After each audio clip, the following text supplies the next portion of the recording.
இதில் தான் இது வந்து எங்களுக்கு கொழுக்கில் வந்து மெயினாக கொழுவுப்படும். இந்த இதில் பாருங்க முன்னுக்கு ஒரு கூர் மாதிரி ஒன்று இருக்கு, அதில் தான் எங்களுக்கு கொழுவுப்படுறது. சரியா? அப்போ இந்த நோட்டை முதல் போடணும். இப்போ நான் போட்டு ஒன்றை காட்டிட்டு திருப்பி காட்டி தருவேன். அதுக்கப்புறம் நீங்கள் போடணும்.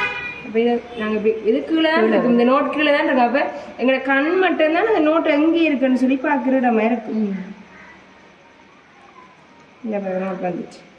சரியா? ஆனால் அதே கலர் துணியும் அதே கலர் நூல் அந்த சில்வர் எடுங்க. அப்போ தான் இழுத்தடுங்க.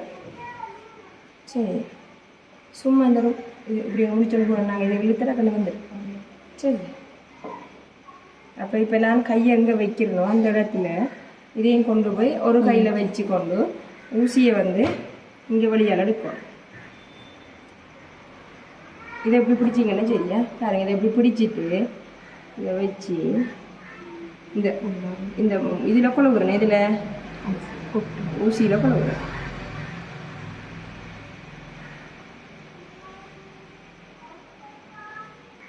கொழுவி எடுத்துக்கிறேன். இப்போ நல்லா இதை இப்படி இழுத்து மற்ற பக்கத்தால் கொஞ்சம் இந்த டைட் பண்ணி குறைக்கிறேன் பாருங்கள். குறைச்சி கூட்டலாம். இது ஆகலும் நட்டி கொண்டு வந்தாலும் எங்களுக்கு அறியலாம். இப்போ இப்படி இழுத்து கொண்டு அடுத்த நூலை அந்த கூறு இருக்குது தானே, கூரில் தான் அடுத்த நூலை கொழுவி எடுக்கிறேன். இந்த நூலை கையில் இருக்கிறது.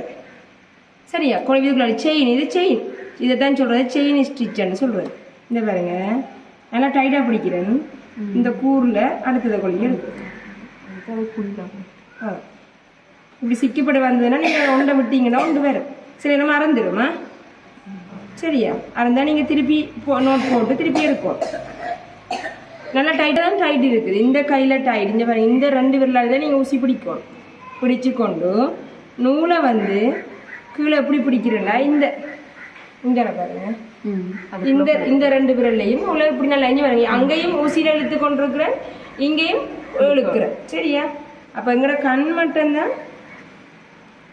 இப்போ பாருங்க, இப்போ இந்த கூர் பாருங்க அப்படி நான் ஒரு இந்த கொலிக்கில் இப்படி கொழுவி ஒரு சைட்டால் இப்படி எடுக்கிறேன். இப்போ நேராகவே கொலிக்கில் இதண்டி எடுத்து என்ன நடக்கும்?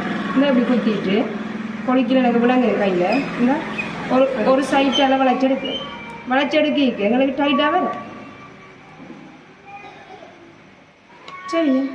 இப்போ இதுதான் இப்போ ஒரு இதுக்கு ஒரு அடித்தளம் மாதிரி இது எங்களுக்கு இந்த இது தெரிஞ்சுதண்டா. இதில் தான் இப்போ இதுக்குள்ள ஒவ்வொரு முத்தா போட்டுட்டு இதுக்குள்ள முத்தை போட்டு ஒவ்வொன்றும் செய்கிறது இதில் தான்.